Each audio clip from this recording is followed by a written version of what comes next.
Hello दोस्तों, स्वागत है आप सभी का आपके अपने यूट्यूब चैनल स्वराज जाट पे। तो आज की जो वीडियो होने वाली है वो है सीटेट एग्ज़ाम को लेकर। रिसेंटली सीटेट दिसंबर 2024 का जो रिज़ल्ट आया था उसमें मेरा सीटेट क्वालिफाई हो गया है। तो मैं आज आपको ये बताना चाह रही हूँ कि फर्स्ट अटेम्प्ट में अगर आपको सीटेट क्रैक करना है तो किस वे में करना है और मेरी क्या स्ट्रेटेजी रही है इसको लेकर। सो मैं जस्ट आपसे अपने जो एक्सपीरियंसेस है वो शेयर करना चाहती हूँ, या कुछ मैंने गलतियाँ की वो मैं शेयर करना चाहती हूँ कि आप ना करें। जैसे कि मेरा ये फर्स्ट अटेम्प्ट था और विदाउट बीएड है। बीएड मैंने जस्ट एडमिशन ले लिया, I am first year student of BEd. लेकिन क्या हुआ कि जब मैंने एग्ज़ाम दिया, जितनी मैंने तैयारी करी तो मेरे 96 स्कोर हुए हैं। बट आई थिंक कि मैं अगर थोड़ा-सा और सीडीपी में मेहनत करती तो शायद मेरे थोड़े से और अच्छे मार्क्स बन सकते थे। तो मैंने क्या गलतियाँ की जो आपको अवॉइड करनी है, और कुछ ऐसी चीज़ें हैं जिसके मैं आज आपको जवाब देने वाली हूँ। जैसे कि ज़्यादातर मैंने जगह क्या देखा, जब भी बच्चे किसी एग्ज़ाम की तैयारी कर रहे होते हैं, तो आप कोई भी वीडियो देखते हैं तो अक्सर आपको उसके नीचे देखने को मिलेगा कि मैंने इस एग्ज़ाम की क्या तैयारी कर रहे हो, मैंने तो एग्ज़ाम 3 दिन में निकाल दिया, मैंने एग्ज़ाम 7 दिन में निकाल दिया। इवन आपको ऐसे भी मिल जाएँगे कि मैंने तो एग्ज़ाम के लिए पढ़ा ही नहीं, फिर भी निकाल दिया। ठीक है? तो इस तरीके के बहकावे में बिल्कुल भी ना आएँ। ये सिर्फ़ कहने की बातें होती हैं। और ऐसा कौन से लोगों के साथ होता है जो बिना तैयारी के या कम तैयारी के एग्ज़ाम निकाल लेते हैं, मैं उनकी भी बात करूँगी।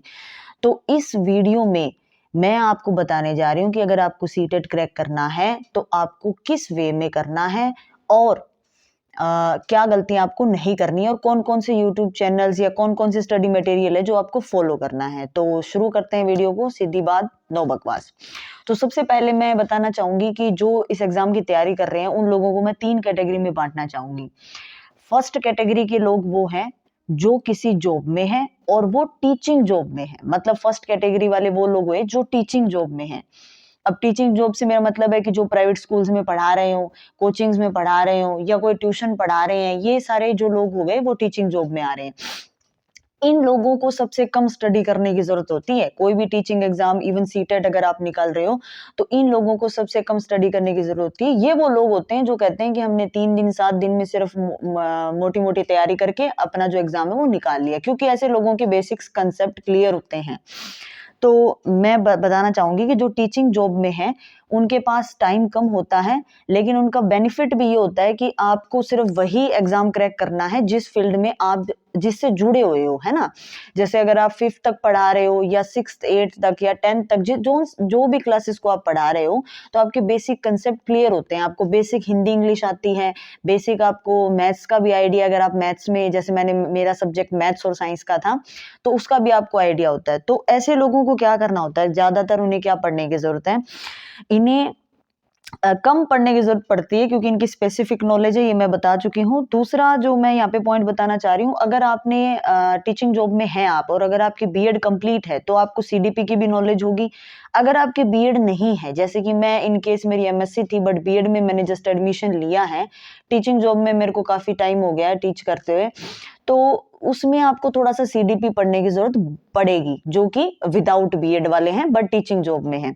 बीएड कर रखी है तो उसमें भी ठीक है। फिर आपको देखना क्या है? अरे भई मैम आप ये बता दो भी करना क्या है? तो उसमें भी मैं बता दूँ, जो टीचिंग जॉब में है, आपको जो वन शॉट सीरीज़ होती हैं, जैसे कि वन शॉट सीरीज़ आती हैं, for example one shot series of CDP, one shot series of Hindi, one shot series of English pedagogy, जिसमें आपको पेडागोजी की या फिर जो सब्जेक्ट की नॉलेज है उसकी वन शॉट ब्रीफली जो कहते हैं आपको मिल जाता है कि क्या है। उन चीज़ों को आपको फ़ॉलो करना है। दूसरी चीज़ क्या है कि आपको पीवाईक्यू, जो पीवाईक्यू हैं, वो करके देखने हैं। तो जो टीचिंग जॉब में उनको तो मैं कहूँगी कि आप एक कोई मॉक टेस्ट लगा लो पहले। कोई भी फ्री ऑनलाइन मिल जाएगा, अगर आपने ले रखा है तो बहुत अच्छी बात है। वो आप टेस्ट लगा के क्या है, देखो कि आपके कहाँ मार्क्स कम आ रहे हैं और कितने मार्क्स बन रहे हैं। उससे आपको आइडिया हो जाएगा। जैसे अगर आप एसएस पढ़ा रहे हो, आपके इंग्लिश में कम आ रहे हैं, आप मैथ पढ़ा रहे हो, आपके साइंस में कम आ रहे हैं, साइंस पढ़ा रहे हो, मैथ में कम आ रहे हैं।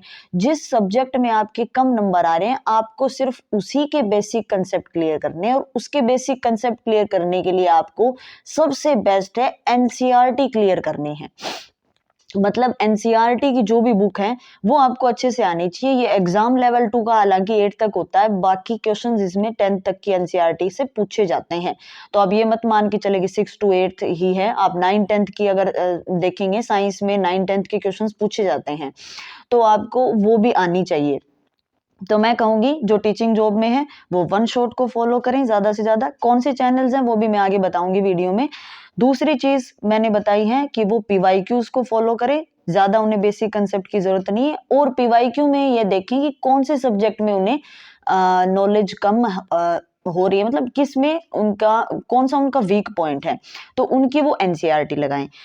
दूसरे जो लोग आते हैं वो है नॉन टीचिंग जॉब वाले, जो जॉब में तो है लेकिन वो नॉन टीचिंग में है, यानी कि कोई 9 to 5 जॉब कर रहे हैं या कुछ और प्राइवेट काम कर रहे हैं या कोई गवर्नमेंट जॉब कुछ और कर रहा हो बट वो टीचिंग में आना चाहता हो। तो ऐसे केस वाले जो लोग होते हैं उन्हें सबसे ज्यादा स्मार्ट स्टडी की जरूरत होती है, क्योंकि इनके पास समय भी कम होता है और जो जहां पर ये समय लगा रहे हैं वो स्टडी से भी रिलेटेड नहीं है। तो ऐसे लोगों को सबसे ज्यादा पढ़ना है कम टाइम में, पहली बात तो ये।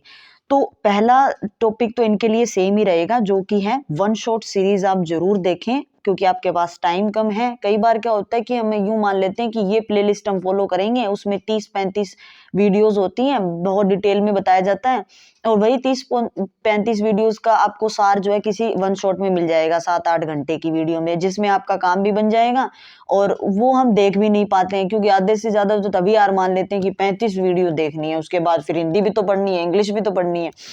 तो आप क्या करें कि जो लॉन्ग वीडियोस हैं, वन शॉट सीरीज है, उनको फॉलो करें। दूसरा, आपको पीवाईक्यू भी फॉलो करना है, यानी यहाँ तक के रूल वही हैं जो मैंने फर्स्ट कैटेगरी के लिए बताए थे।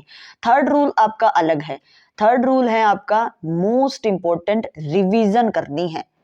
जो टीचिंग जॉब में होते हैं उनकी रिवीजन अपनी आप हो जाती है, स्कूल में जाते हैं, ट्यूशन में जाते, मतलब होते हैं, कोचिंग में जाते हैं, वहां पर अपना सब्जेक्ट पढ़ा देते हैं, उनकी रिवीजन हो गई, उन्हें कोई रिवीजन की जरूरत नहीं है। जैसे मैं अगर बताऊं तो मैंने मैथ साइंस से किया है, सीटेट फर्स्ट अटेम्प्ट दिया है, तो मैथ्स का तो मुझे मुझे लग रहा है कि मैंने कुछ पढ़ा ही नहीं है।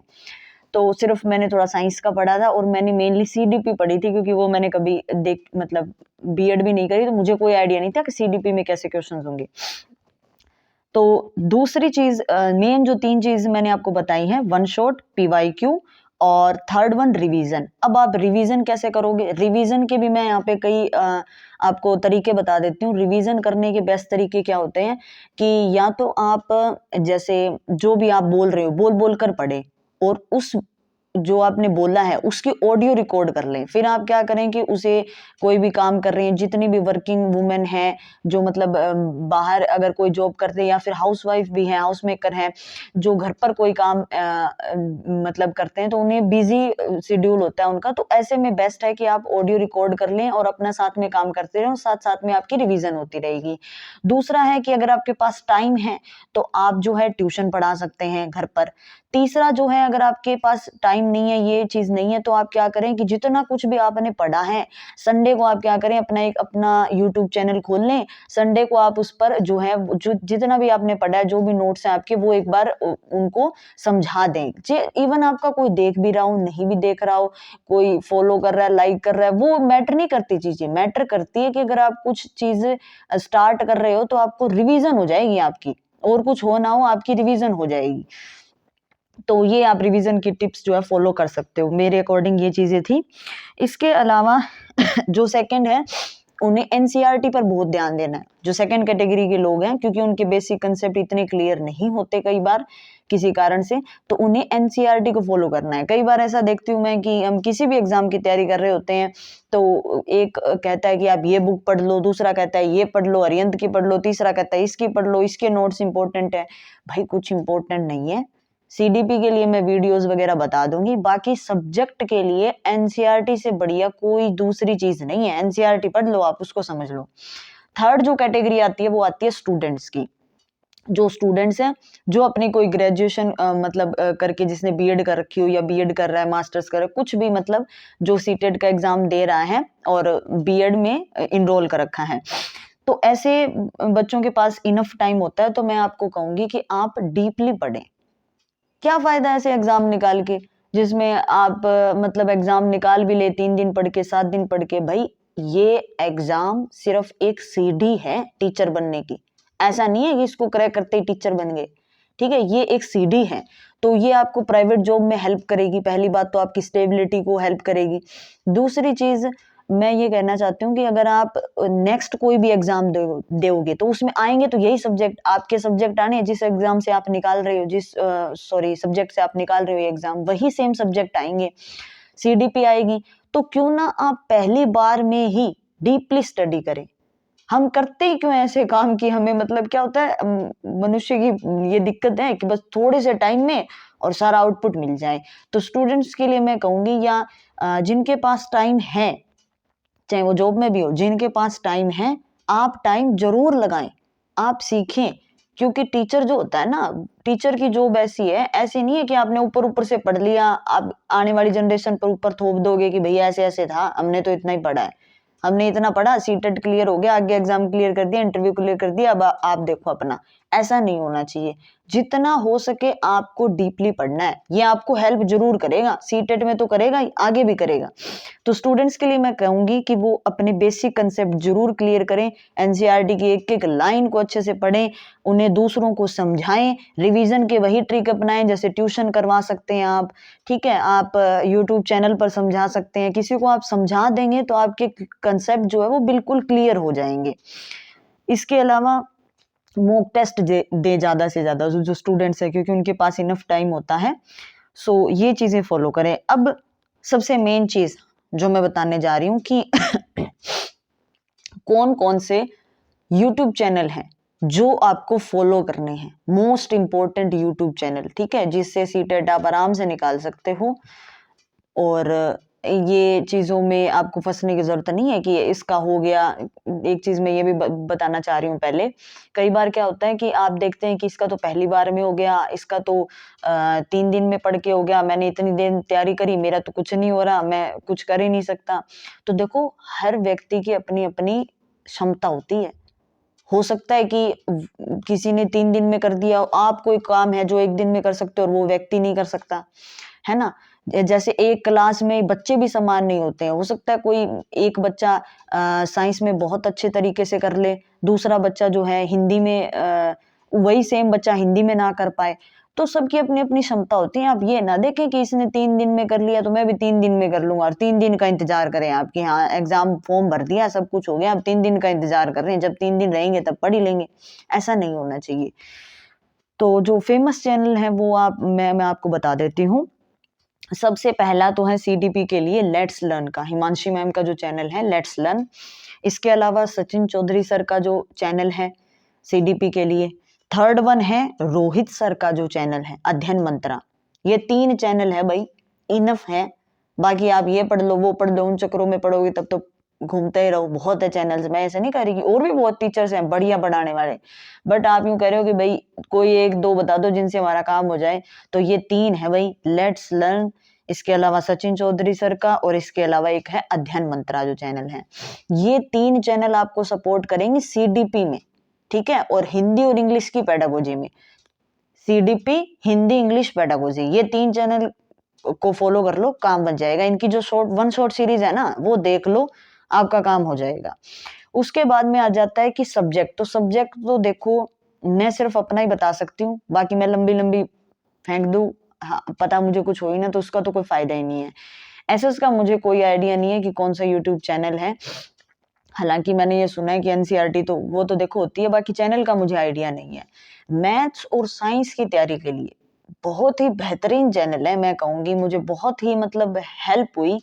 यूं समझ लो कि मैंने लिखा भी उनके कमेंट्स में कि आप मैडम वैसे पढ़ाते हैं, आपको देखते पढ़ाते हुए देख के मेरे को वो एक शायरी तो नहीं कहेंगे, एक कहावत है याद आ गई, वो कवि के लिए कही जाती है, कबीरदास जी के लिए, गागर में सागर भरना। ठीक है, तो इस तरीके से पढ़ाते हैं वो मैम कि आपको अगर कम टाइम में ज्यादा कंटेंट चाहिए, कम टाइम में कि हमारा सब कुछ हो जाए, हमें ज्यादा कुछ देखना ना पड़े, तो एक चैनल है मैथ साइंस के लिए द प्यूपिल टीचर नाम से। मैं यहाँ पर सब चैनल्स के डाल दूंगी, आपको पता चल जाएगा। द प्यूपिल टीचर नाम से काजल मैम का चैनल है, बहुत ही अच्छा पढ़ाते हैं भाई, एक छोटी मतलब शॉर्ट वीडियो में आपको सारे कंसेप्ट बता देंगे, क्या है क्या नहीं है, क्या पढ़ना है कितना पढ़ना है। तो ये थी सारी स्ट्रेटेजीज। अगर आपको प्लेलिस्ट भी चाहिए कि कौन सी है और नोट्स वगैरह, वैसे तो देखो मैंने कोई स्पेसिफिक नोट फॉलो किए नहीं थे, बट एक दो मतलब एक हिमांशी मैम के थे शायद, हाँ हिमांशी मैम के थे, वो मैंने पढ़े थे। बाकी अगर आप मेरे से पूछोगे कि बुक कौन सी ली आपने, कई होते हैं ना, कई चक्करों में पड़े होते हैं, बुक बता दो, ये बुक बता दो, कोई भी बुक फॉलो नहीं करी। इवन मैंने अभी तक बीएड की भी बुक नहीं खरीदी है, ठीक है। तो जो कुछ है ना वो आप ये मैंने बताया है इतने यूट्यूब चैनल्स को और एनसीईआरटी को और जो काजोल मैम का जो चैनल है, इनको फॉलो कर लेते हो ना तो आपका मैथ साइंस का सीटेट आराम से निकल सकता है, इवन बढ़िया नंबर से निकल सकता है। इसके अलावा इसके बाद में जो चीज बच जाती है वो है टाइम मैनेजमेंट की। मैं थोड़ी सी उसमें मात खा गई थी, इस वजह से मेरा मैथ्स का पेपर छूट गया था। मैथ्स में मैं 17-18 सेमी कर पाई थी और उसमें से मेरे नंबर आ गए शायद, हाँ 16 नंबर है मेरे। बाकियों में ऑब्वियसली बात है, नेगेटिव मार्किंग तो होते नहीं है, ABCD अक्कड़ बक्कड़ बम्बे वो मैंने तुक्का लगाया, तुक्के फिर भाई लगे नहीं, कोई एक आधे में लगे मुश्किल से, मेरे ख्याल से। मुझे तो नहीं लगता कि वो ठीक आए भी हैं मेरे जो मैंने तुक्के लगाए थे। तो मुझे ये लगता है कि शायद मैं थोड़ा सा टाइम को एडजस्ट करती। सीडीपी में मैंने ज्यादा टाइम लगा दिया, सीडीपी थोड़ी सी 15 दिसंबर की थोड़ी ऊपर नीचे हो गई थी, लॉजिकल ज्यादा पूछे थे उसमें सब, मतलब जो क्वेश्चन सवाल जो है। तो एक जो लास्ट टिप है मैं बताना चाह रही हूँ, जो बहुत जरूरी टिप है, लास्ट टिप है ये आपको मैं दावे के साथ कह सकती हूँ किसी भी यूट्यूब चैनल ने, किसी भी व्यक्ति ने आपको नहीं बताई होगी। जीवन में आपको अगर कुछ भी क्लियर करना है ना, कोई भी एग्जाम, सिर्फ सीटेट की बात नहीं है, जीवन में अगर आपको कोई भी एग्जाम क्लियर करना है तो आपको क्या करना होता है, आपको ये मान लेना है कि मेरा वो एग्जाम क्लियर है। सबसे बड़ी बात यही होती है। हम जब एग्जाम की तैयारी कर रहे होते हैं तो हमारे दिमाग में क्या चीज चल रही होती है, पता नहीं है पेपर में आएगा भी नहीं आएगा, पता नहीं मैं पढ़ रहा हूँ जरूरी भी नहीं है या नहीं है, पता नहीं मेरा हो भी पाएगा या नहीं हो पाएगा, ठीक है। ये सारी चीजें हमारे दिमाग में चल रही होती है। या सीटेट हो गया तो क्या हो जाएगा, फिर आगे वैकेंसी नहीं निकलती है, ये नहीं होता है, वो नहीं होता, 75 दिमाग में चीजें चल रही होती है। तो आपको ये मान लेना है कि मेरा एग्जाम क्लियर है। सबसे पहले तो सबसे जरूरी बात है ये किसी भी एग्जाम को निकालने के लिए। वो कहावत नहीं सुनी आपने कि जंगल का राजा शेर क्यों होता है, जंगल का राजा शेर क्यों होता है, क्योंकि शेर मान लेता है कि मैं राजा हूं, ठीक है। तो ये सबसे जरूरी टिप जो मैं आपको बताना चाह रही थी। अब मान लें कि हाँ हम क्लियर कर देंगे, अपने अंदर विश्वास रखें। So thank you for watching, bye bye, मिलते हैं नेक्स्ट वीडियो में।